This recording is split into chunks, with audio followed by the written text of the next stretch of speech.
You're listening to a portion of our conversation from episode 271, featuring the Jurassic Wire with myself, Brad Jost, and co-host Aaron Beyer. If you want to hear the full conversation, download the full episode on Spotify, Apple Podcasts, Amazon Music, Google Podcasts, or wherever else you listen to your podcasts. Today, we present a reaction video to a reaction video, and if you're confused, it stems from last month's Wire episode where we discussed some issues with a bit of timeline of events regarding dinosaur growth and whatnot surrounding Jurassic World, Camp Cretaceous, and more within the canon of Jurassic. Our friend Jack Ewens made a response video showcasing a few corrections and opinions on our episode, so now it's our turn to respond. As always, be sure to let us know what you think, and of course, we hope you enjoy it. Alright, so just wanted to do some follow-up from last time around. So we talked about, to be honest, I don't even know what the topic was. Do you remember? I think it was like talking about Camp Cretaceous and it was aging. So all right. So we were talking about Camp Cretaceous season 2, and we were talking about the hybrid dinosaur that's going to be a part of the next season. They've been teasing it for a while now. E750, this hybrid creation from Dr. Wu, and they've been teasing. We were just kind of discussing the fact that it was in some sort of giant canister that looks like it's like frozen or something. We didn't know what was going on there, how long it's been inside that container, and the age of the creature versus the age of the Indominus Rex. When things were made. So basically we were kind of theorizing and just wondering. It was nothing that we were like trying to say is fact or anything. But we were basically just saying like, we're guessing, or we wonder if this creature is either younger or older or born, created at the same time. We were also discussing the accelerated growth rate because Camp Cretaceous has been pretty big on, obviously with Bumpy showcasing the accelerated growth rate of dinosaurs, and it is something that's been around for a long time. And so we did this whole conversation, right? And shout out to our friend Jack Ewens, one of the minds behind Chaos Theorem and everything going on, behind the scenes with the viral websites and stuff like that. So we were talking about this, and I guess we just struck a chord in Jack.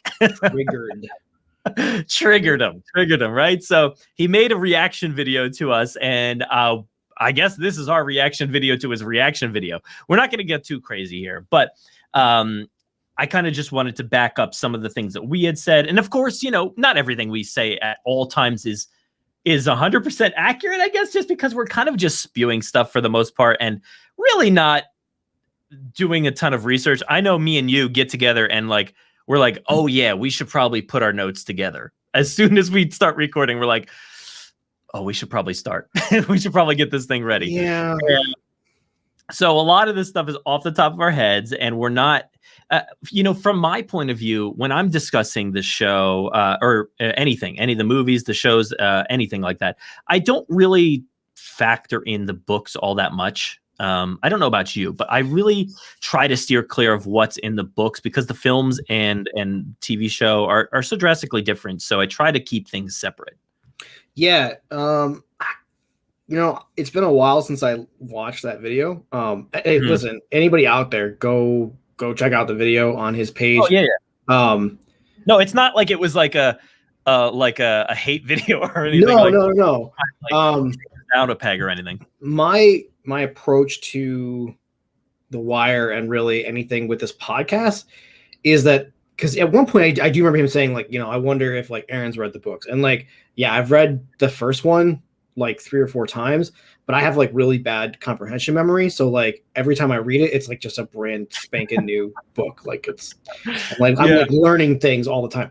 And I agree with that. We've been doing the book club, here on the podcast recently, and we, up until this point, we've got 2 episodes in, and we're more than halfway through. And I've been kind of doing that same thing. I do that as well, where I completely forget what's going on in a book. I remember those little tidbits of detail, like the accelerated growth rate. I know the stuff like that's mentioned, the fact that dinosaurs, which even in that segment of the book, as I was rereading this second time, and I noticed before this whole thing happened, Dr. Wu is like wishy-washy on the dinosaurs themselves. He like in one statement he's like, yes, these are real dinosaurs, but then literally 1 minute later he's like, they aren't real dinosaurs. And I'm like, Dr. Wu, what is going on?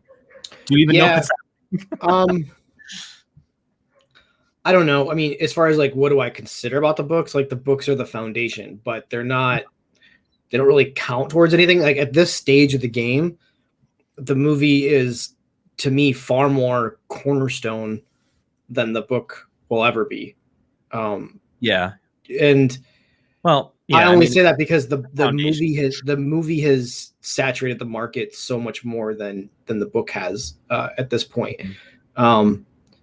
So just when we're talking about things and it's like, oh, well, remember, you have to factor in, this is how Hammond envisioned the book. It's like, I guess, like, how important is the book at this point? Like,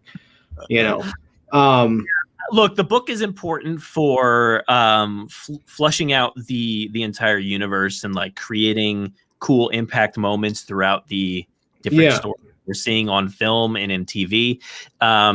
So just to address like some of the things that we were bringing up, we were talking about the Indominus and like, when was it born, right? So we were trying to factor and compare it to Bumpy because visually on screen, they are telling us via this animated show that Bumpy was just basically grew up from infant, just hatched to to the second season where it's much bigger to a juvenile. And that took 2 months. It became that big to a juvenile, almost adult-sized dinosaur. So we're kind of comparing that to the Indominus and thinking, well, maybe the Indominus was born like 2 months ago, right? Maybe that's what happened, and it literally just grew up. So Jack was kind of explaining via his video which is wrong based on official lore. So I mean, proven wrong, right there. That's fine. I don't care about being proven wrong because honestly, like, I don't research our topics like at all ahead of time, and I don't know the expanded lore probably as well as I should. And it's not readily. I mean, I don't know how hard I don't know. That's the problem that I see overall with kind of going back and forth between, well, let's say it in the book as well, the book, the films, the TV show, anything else that may be there, and then also the viral stuff, the backdoor Mizrahi backdoor website or DPG. There's a lot of information there, and I think it does have like a little bit of a hierarchy, like you were saying. Like, I think what you see on film is the story, right? And I think they're telling us right now that TV is the same way, that these are all canonical elements. So I think what you have to take it at face value, that they're saying that these dinosaurs via Bumpy grow up to be juveniles in about 2 to 3 months. So I'm taking that at face value when I think back to the Indominus, and they're saying that there's an accelerated growth rate in there via the cuttlefish gene or whatever. Yeah. So that's what's going on in my mind, right? I'm taking it at face value. So via the back door, Jack went into his hacker mode and he hacked into the back door of the Mizrahi site, which they created, and they had put it in there that it was 2012, so about 3 years old by the time Jurassic World came around in 2015. And as we know, it wasn't fully grown by that point. So I don't know, 3 years. What do you think about the fact that the Indominus was born in 2012, and then we see it at its height, I guess, in 2015 at 3 years old? What do you think? Cool. I mean, like, it's so fantastical and sci-fi-y. Like, most animals grow to full size anyway within that amount of time, right? Like, I feel like 3 years, you don't even need to have, like, for me to believe that, you don't even have to introduce this idea of rapid aging, even at a slow, like an earlier on rate, right? You could just be like, oh, this animal's 3 years old. And I'd be like, yeah, cool. Believe it. Like, there's nothing in the animal kingdom that would stop me from believing that was a 3-year-old animal, that's my thing with the accelerated growth rate. Like if you're gonna take a long time with the accelerated growth rate, like 3 years, like so you're instead you're boosting it just maybe like 2 to 3 more years than it would have. I don't know, like it Sure. like that's again just guessing timelines and stuff like that. Because we were talking about the Rex as well. I know we were kind of like estimating, and Jack did look up the dates there as well. Yeah, I feel like we were close, right? Like we were within a couple of years. I think you said like 6 or 7 years old, the Rex, and you did point out that like, hey, it doesn't matter like how old or how fast the Rex grew, but like he pointed out in his video, it was 1988 that's what they wrote, so it was 5 years old by the time Jurassic Park came around. Okay, so it's just an interesting date, I guess, as well. You know, if you wanted to. You know, I guess, and I guess that thing has accelerated growth. I mean, I don't know anything about real dinosaurs. Like that's the problem. I don't know anything about real dinosaurs. Like if it wasn't on the back of like the Kenner card, I'm out. I don't know. Yeah. So I don't know. My issue is with the accelerated growth rate taking about 3 years.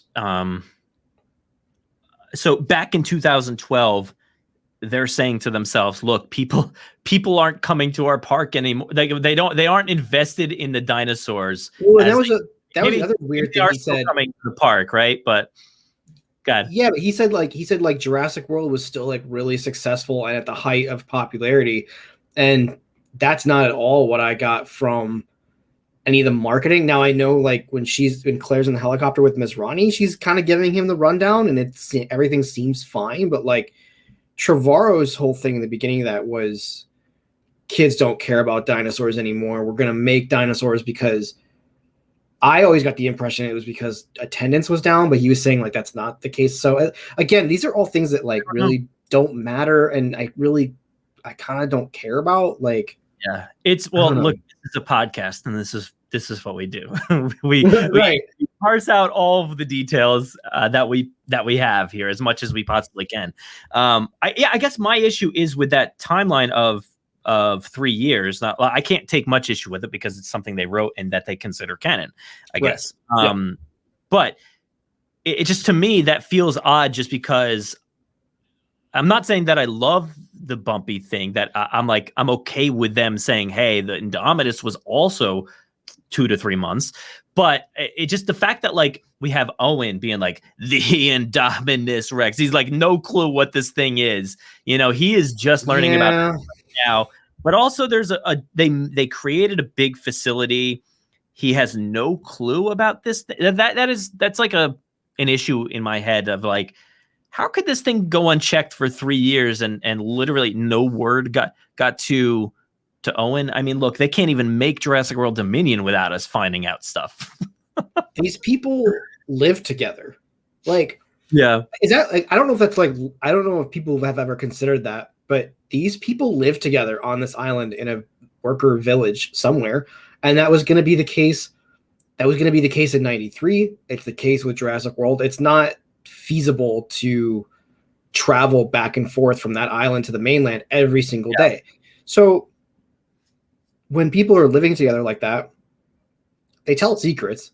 Like, even if the Indominus Rex was top secret, someone knows about it and it's gonna get leaked around and hearsay. And I don't know how you could work in and around the island. Like, granted, like it was way out there, but like you don't ever hear this thing when you're doing like your like rounds out to the aviary or the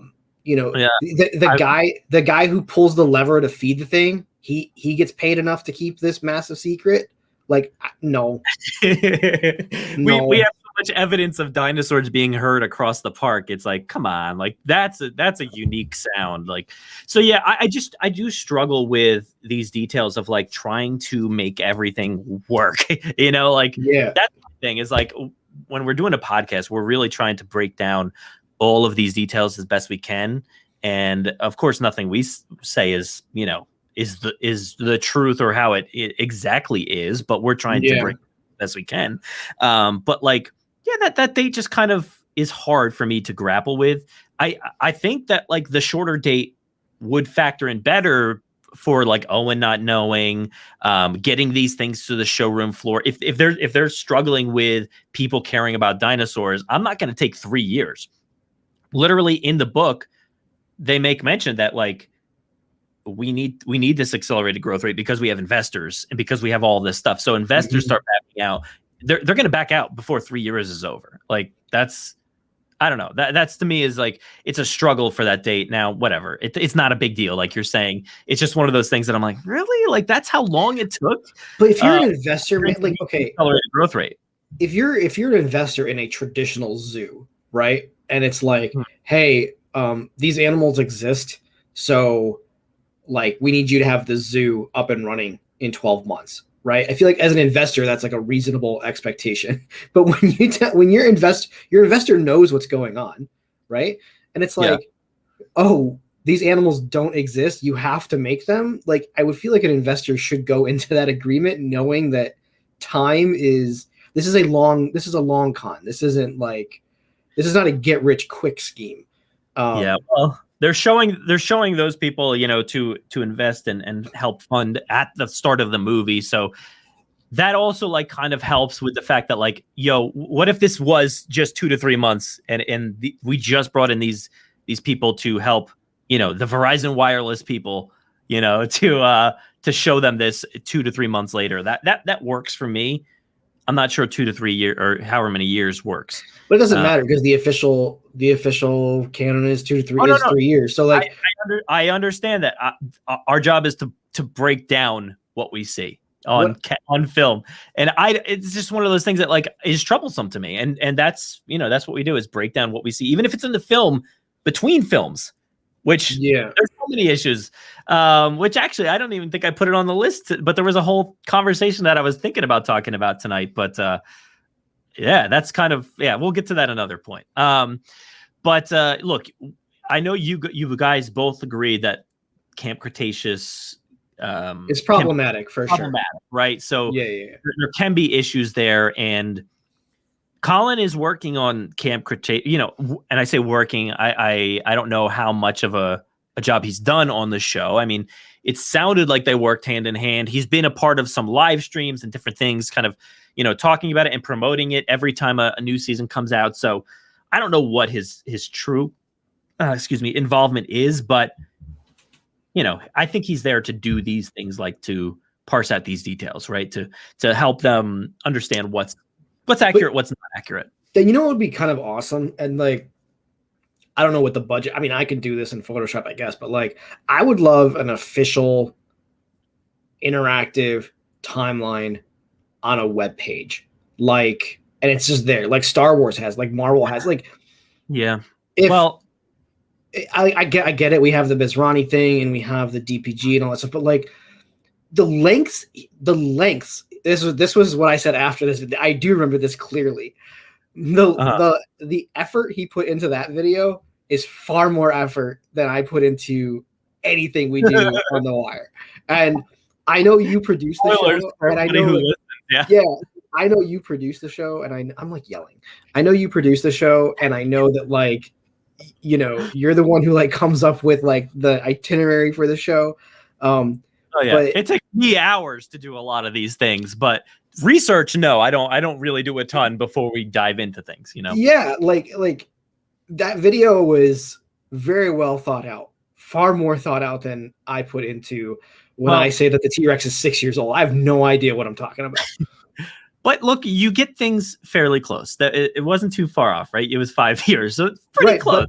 I get things fairly close without any like deep-seated like reading up on. You know what I'm saying? Like, It took me a millisecond to come up with 6 or 7 years old, and it took him like a solid 60 seconds to like hack into the system and get the real date. Like, too much.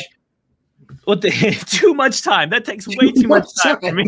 We don't have that kind of time here on the show. If I did, it would be like this. Are you guys bored already? I think we're bored.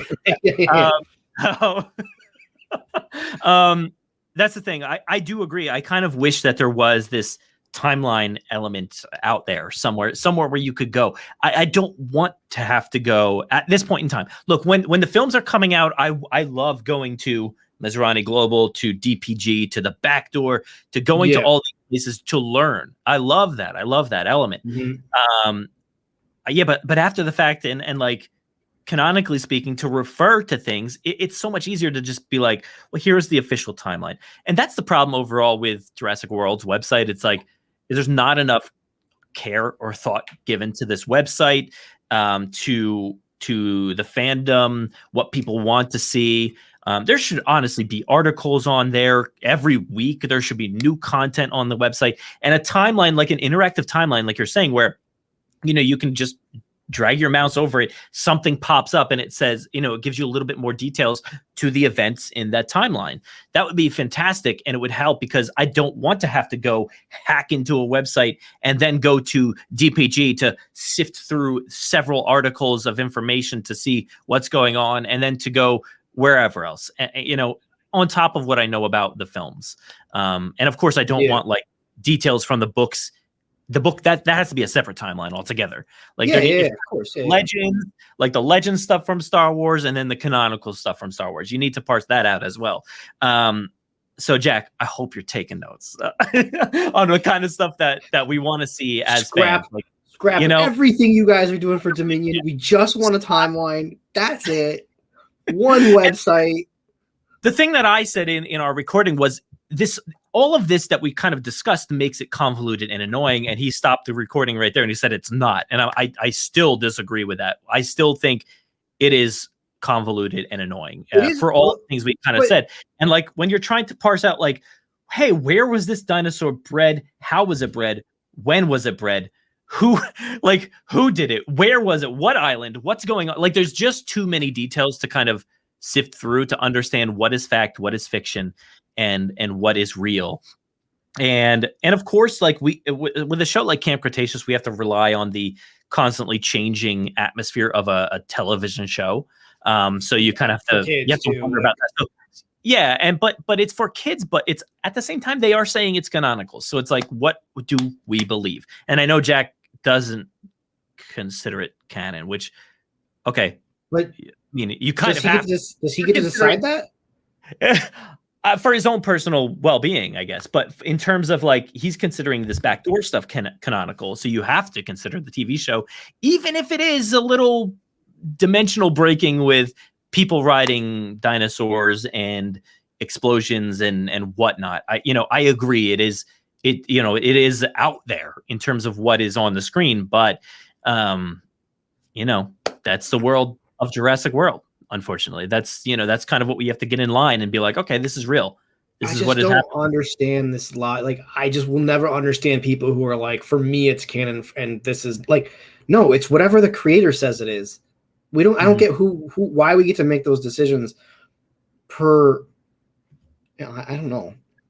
Look, I in my head, I'm gonna say Jurassic World Live Tour is canonical to me, but like, at the same time, I know that it's not. I know that it's not, because Colin said it's soft canon, whatever that means. So I understand that it's not a real thing. But in my mind, I'm just like, please, can we make it real? Can I believe that it's real? But I know back there in the back of my brain, one press release.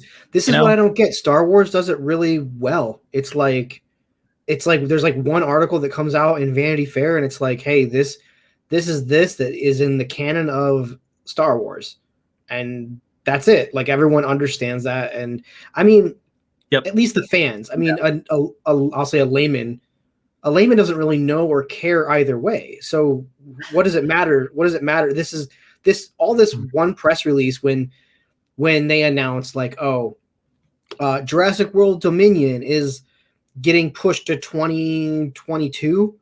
And Jurassic World Dominion is the next canonical, feature film in the Jurassic Park saga, right? Like, it's so easy to do. Why not just do it? That's pennies. I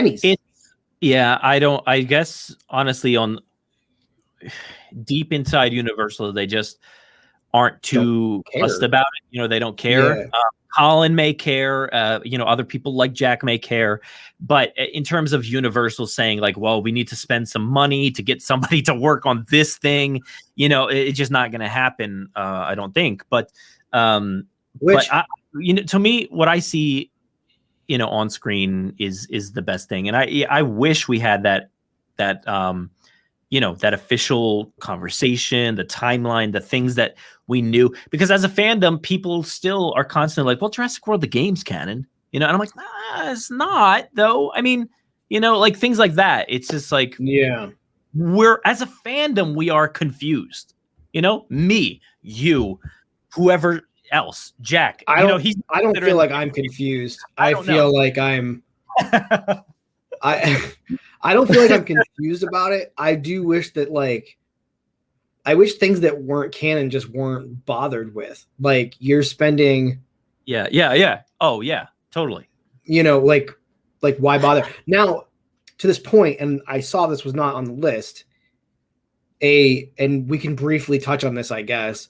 They came out the Jurassic World, the Fast and Furious like crossover or whatever like that. Can you imagine? The internet was like ablaze with this thing. Go ahead, because I've got words about that. Let's talk. Go ahead. Just come out and be like, hey, we just want to do something fun. It's not canon, but all the designs from Jurassic World are there. We're gonna have Chris Pratt. This is an Elseworld story. Like, do it. Who cares? That sounds great. I just don't want it to be canon. That's why I love like Marvel is like, you understand what's canonical with Marvel, right? Like you get that it's the films. Yeah. And well, you sort of, I got to take that back just slightly. Let me take it back. I know everybody's going to get on me because I said that, you know, we're still confused about like Agents of S.H.I.E.L.D. is not canon, right? But it was, but it's not. And then the Netflix stuff, like it was, I don't know. We have no clue at this point anymore. But now it's like, all right, well, Disney Plus, we know it's canon. But I like that what they're doing on Disney Plus with what they're going to do with the show What If. It's like, that's cool. Like, what if Fast and Furious met up with Jurassic World? That's pretty cool. Like if we ever got like an animated series like that on Peacock, how cool would that be to see those things? Look, when that director, I think it was Justin Lin, he was asked the question, right? He was asked the question. Oh yeah, this is totally an off the cut. He put as much thought into this question as we put into this topic. All right, this is how this went down. He gave a silly answer, and he's like, "Yeah, you know, you never know. I don't, you know, I'm not going to say no about it." Right. But he's like, it's not. He knows it's not happening. It's not a thing that's happening, and people were getting so irate about it, and I'm like, well, just think for 1 second. This is obviously not happening. It's not. No, and if this happens, I'll eat my words. And Jack, you can make a video. If this was going to happen, I feel like if Jurassic was going to cross into other things, Jurassic World would have been the perfect vehicle to launch Universal Monsters, because you had Jurassic World, you had the crazy scientists, you had the monster dinosaurs, and then you had Tom Cruise like 2 or 3 months later. Like, but you got what I'm saying? Like, they already had their chance to destroy this franchise, so they didn't, and I appreciate that. But like, it's whatever. Just funny to me. I don't know. Like, it's even, all not that serious to me. And, no, like it was a silly question, and a silly answer, and like, but like, really, if they want to spend $300 million and they want to make a Fast and Furious, Jurassic Park, like, what if live action? Like, here's the thing: live action is the only justification for this anyway, because I feel like with animation, it's too easy to do fantastical things. Like live action, for some reason, makes all these things that much better because of the visual effects that like trick you into thinking that this is like really happening. Like, whatever, go ahead and do it. I mean, after, just be like, it's soft canon, like, doesn't really matter, you know. It would make a ton of money. I would 100% go see that movie. Not because I want it to be with Jurassic, but just why not? Speaking of the whole soft canon thing, I just and you mentioned like, hey, just come out and say what it is. Like, That's Yeah. my problem. Also. I feel like there needs to be like a strict guideline as far as what creators are saying about their work. When it comes to Jurassic World Live Tour, we were told. I was just gonna say this. Yeah. We were told time and time again that it was canon. That's what they told us straight to our face. We asked several times, whether it was in New York or down in Florida when we went to go see them. And they're like, yes, this is canon. We worked, hand in hand with Frank Marshall, with Colin Trevorrow to make this canonical element. And then literally you know how it went. It was like 2 weeks later. Yeah. That's what I need. Like, there needs to be like the style guide, how these dinosaurs are supposed to look. There needs to be the guide that says you need to say this is not real or this is real. There's no in between. That's what I feel like we need that as a fandom to know what's real and what's not. I don't know. And how hard, again, you have your timeline on this website and then you click another link that says canon and it just shows you 2 lists, canon, not canon. Yeah, I don't know. I mean, the thing is, we've been at a point where we didn't necessarily need that for so many years because it was just like, 3 films, came 4, then it became 5. Yeah. And now we're at a point where like, okay, now we added a book into the mix with The Evolution of Claire. Hey, we also did the live tour, but we're not going to tell you what that is just yet. We're doing the exhibition. Like, what is that? How is that related? We also live in a different time too. Like, come on, man. When you were a kid, did you get the Jurassic Park Nintendo game or the Jurassic Park PlayStation game or the Tiger Electronics game? Was there any question as to whether or not those were canonical with the movies that you saw? They had the logo, they had the McCreary art all over it, but like, come on, there was really no question. They were not canonical, that's why it was a big deal when Telltale came out and was like, yeah, our game is a sequel to, that was a huge deal back then.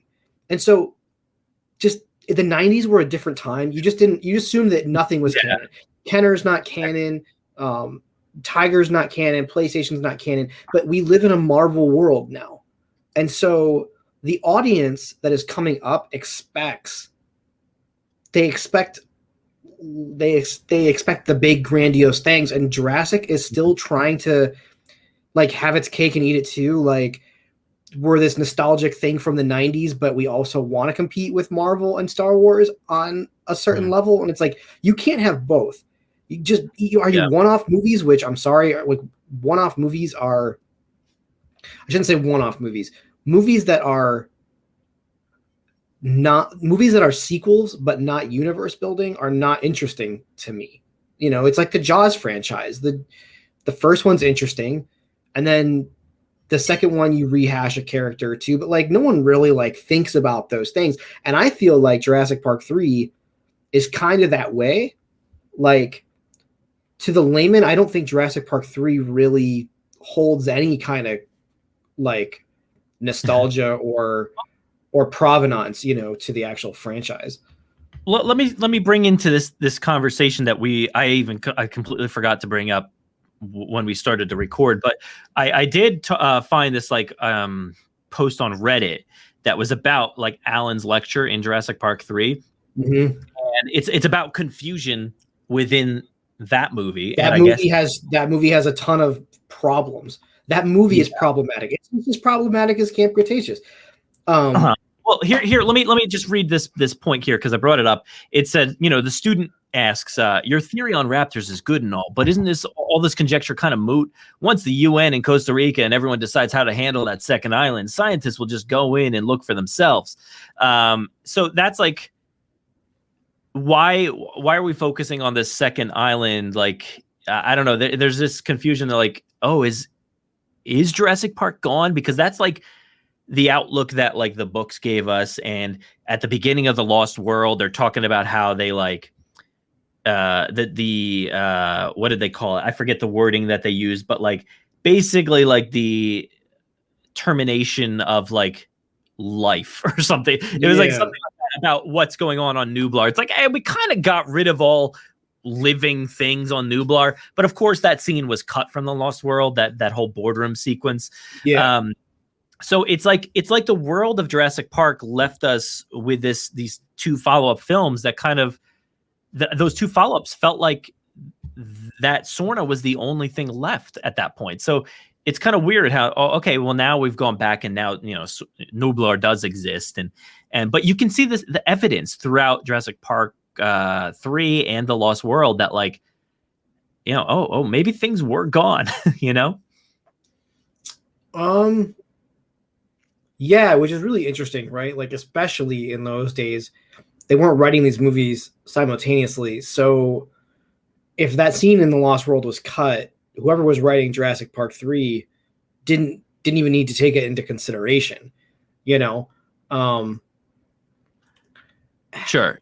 I mean, the problem lies in the problem lies in the book, right? Like that there was no other reason to create the second island other than because Crichton destroys it in the first book, which is why he creates the second island, right? So the movies don't even have to follow.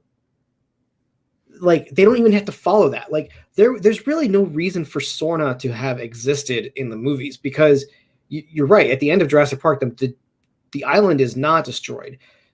Steven Spielberg could have told the same exact Lost World story on Nublar. They could have been on a different part of Nublar. They could have been in the manufacturing zone of Nublar, right? Like, there was no reason that he went to Sorna other than to, I guess, be respectful to the source material, which is crazy because the movie's nothing like the book. So, yeah, but in the Lost World, the movie, it's like John Hammond is giving this little evidence, like, thank God for Site B, like Nublar's gone. Thank God we have this other island here to study these dinosaurs. Yeah. So like the little pieces of evidence that like things are still not even very strict in the films. So that's why it's like, at this point, when we talk about canon elements, I've kind of like abandoned like a lot of care when it comes to like discussing the strict nature of things. But me too. At the same time, I do like to question what we do see. That's I know this has been a big tangent, but like it kind of played into what we were talking about, canonically speaking. Our 40-minute brief synopsis of the reply video to last month's Wire. I mean, I have no issue with the reply video. That's perfectly cool. No, I mean, but I have no problem being proven or shown wrong. But no, exactly. Like, and if there's that information would be great to have very quickly. Exactly, but yeah, how many days did it take, Jack? You got to make these videos faster, literally as we're recording. If you want to be part of the stream that we're doing right now to record it, let me know next time. We'll get you in. You can correct us. Like, in the like podcasts that have like the producer and is like, excuse me, that's wrong. No. Here's the thing.